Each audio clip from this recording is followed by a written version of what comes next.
Agora, Deus teve êxodos antes. Tudo se passa em três com Deus. Deus é aperfeiçoado em três. A primeira vinda de Cristo para redimir sua noiva. A segunda vinda de Cristo para receber sua noiva. A terceira vinda de Cristo com sua noiva para governar no milênio. Tudo transcorre em três. There will be 3 Exodus. One of them, God. Agora haverá 3 êxodos. Um deles, Deus os trouxe para dentro da arca para um êxodo, uma viagem acima da terra. Na vez seguinte, Deus os tirou do Egito. E da próxima vez, Deus os leva para cima, para dentro, para fora, para cima. O próximo êxodo é subir. Estamos frente a agora, o tempo de subir. Do mesmo modo que uma vida faz a mesma coisa. Nós entramos na vida, saímos da vida, subimos para a vida. Exatamente a mesma coisa. Assim estamos, nossa cena se abre esta noite no Êxodo, e Deus estava para levar sua nação. Israel é uma nação. Deus não trata com Israel como indivíduo. Israel é uma nação, sempre tratou com eles. E nos últimos dias, depois da partida da igreja, então Deus salvará Israel como uma nação. Está na terra natal agora, pronta para isso. E será salva, a Bíblia disse. Nascerá uma nação num só dia. Deus não trata com os judeus como um indivíduo. Ele trata com eles como uma nação. Israel, sempre, porque é a sua nação.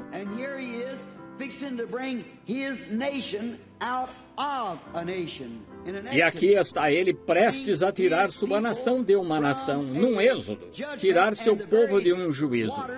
E as mesmas águas que afogaram o mundo salvaram Noé. Estão vendo?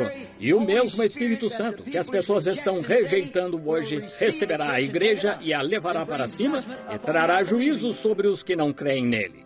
Jesus disse, quando o chamaram de Beelzebu, em outras palavras, que ele era um adivinho, ele disse, eu vos perdoarei por isso. O Filho do Homem, o sacrifício não tinha sido feito.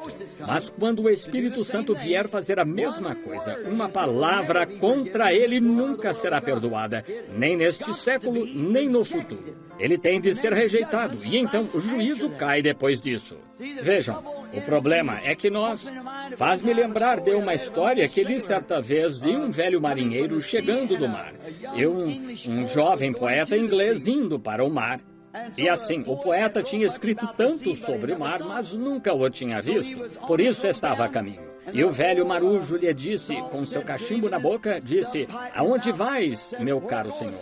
Ele disse, estou indo ao mar. Ele disse, nunca o ouvi, tenho escrito sobre ele e do que outros disseram, mas disse, estou tão emocionado em saber que estou me aproximando do mar. Ele disse, para sentir o cheiro de sua água salgada, para ver suas grandes ondas espumosas quebrando em cima, e os céus azuis se refletindo, e ouvir as gaivotas passarem voando.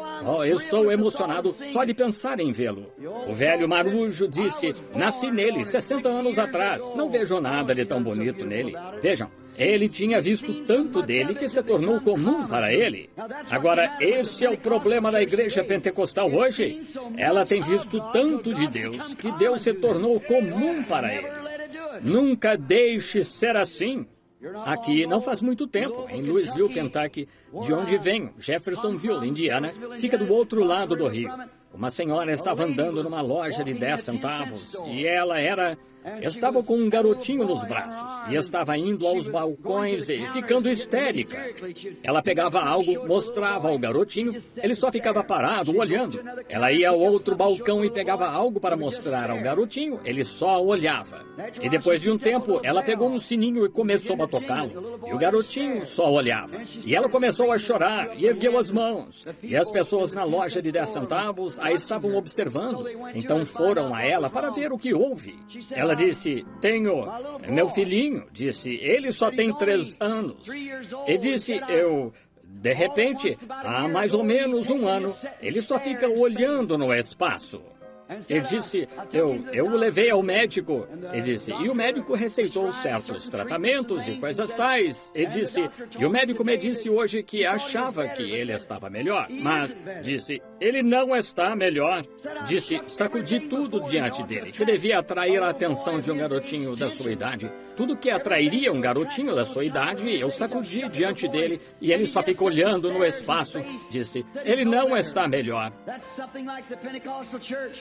God has shook every gift in the Bible before him, and they're still sitting staring in space, just like it was something wrong. It's time that we woke up, friends, before it gets too late. Remember, God don't shake those gifts unless He's trying to attract your attention. É parecido com a igreja pentecostal. Deus tem sacudido todo o dom da Bíblia diante deles, e ainda assim ficam olhando no espaço como se fosse algo errado. Está na hora de despertarmos, amigos, antes que fique tarde demais. Lembre-se, Deus não sacode estes dons a menos que esteja tentando atrair sua atenção. Deus estava tirando uma nação de uma nação. Do mesmo modo que Ele está fazendo agora. Vai trazer uma noiva para fora de uma igreja, deixando o remanescente da semente da mulher. Os eleitos serão tirados da igreja. A igreja natural ficará aqui durante a tribulação. Esses eleitos, às vezes, são chamados os escolhidos, eleitos, o remanescente. Observemos como ele fez isto, então, porque ele nunca muda sua maneira de fazer as coisas. Deus tem uma maneira de fazer as coisas e assim ele faz. E essa é a maneira certa, sempre. Vejam como ele fez e a maneira que fez, e então podemos ver isso de relance. Agora, sou um tipologista, certamente. Não tenho instrução, tenho de olhar para trás e ver o que ele fez. E somos ensinados que o Antigo Testamento foi uma sombra das coisas futuras.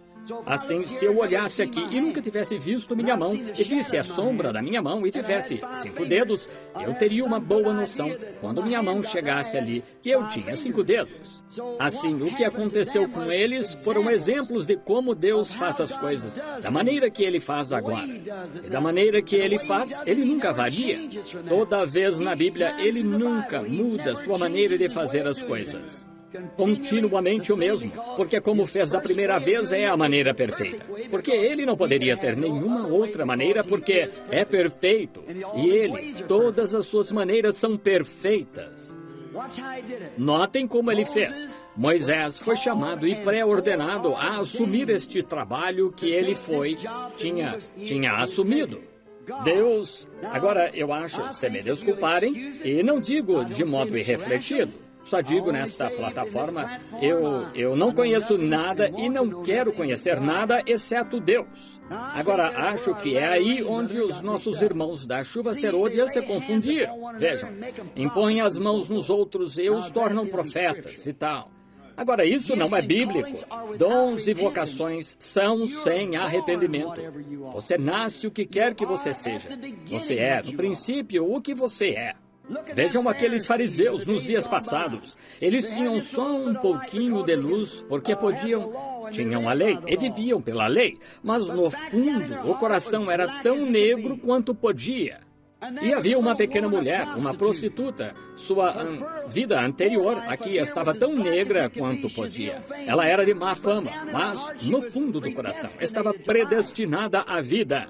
E então, quando Jesus, a palavra, veio à cena, aqueles fariseus disseram, este homem é Belzebu. O que isto fez? Escureceu a pouca luz que tinham. Jesus disse, tendes por pai ao diabo, e suas obras fazeis. Mas quando esta pequena mulher indecente veio, e ela tinha visto a palavra de Deus, ela a conhecia. Ela não vivia a palavra, mas a conhecia. E tão logo isto falou com ela, ela disse, vejo que és profeta. E ela disse, eu sei que o Messias fará isto. E ele disse, eu o sou. O que isso fez? Limpou a negridão e tornou tudo branco. Por quê? Havia uma semente ali, uma semente predestinada que estava era pensamento de Deus antes da fundação do mundo. Há só uma forma de vida eterna. Se você tem vida eterna, então você mesmo estava no pensamento de Deus antes do mundo ser criado. Você é um atributo do seu pensamento, porque o eterno nunca começou, nem nunca pode terminar. Você sempre foi parte da economia de Deus. Só está refletindo, está se tornando agora. Eles têm mais uma foto para revelar, que é a morte. Então, o negativo se torna positivo. Então, você está na noiva e com Cristo, como Ele pensou.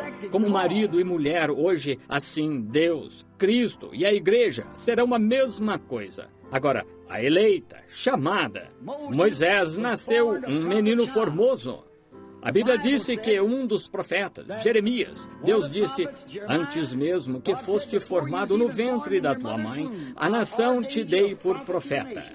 João Batista, ora, a Escritura o identificou. Isaías, 712 anos antes da sua vinda, disse, ele é a voz do que clama no deserto. Preparai o caminho do Senhor. E uns 400 anos antes da sua aparição, novamente encontramos Malaquias disse, eis que envio o meu mensageiro ante a minha face para preparar o caminho diante do Senhor. Vejam, ele foi pré-ordenado, e também foram todos esses ofícios de Deus que são chamados por Deus. Se eles são instruídos nisso, é só bucha de canhão. Vejam, não pode ser nada. Se é um ganha-pão, então você vende seu direito de primogenitura por um ganha-pão. Você faz concessões para concordar com uma organização ou algum grupo. Mas se é de Deus, você ficará ao lado dessa palavra apesar de tudo, porque nasceu para ficar ao lado dela. Moisés, ninguém podia tomar o lugar dele. Ninguém podia fazer o trabalho. Ele foi ordenado a fazê-lo. Irmãos, irmã, se você tem a vida eterna, você foi ordenado a fazer certa coisa. Talvez uma boa dona de casa, talvez algo mais, mas ninguém pode tomar o seu lugar. Deus fez um lugar para você. Não tente tomar o lugar de outro. Isso são imitações carnais. Veja, mostra que há algo errado com você. Seja o que você é, exatamente. Não seja nada mais.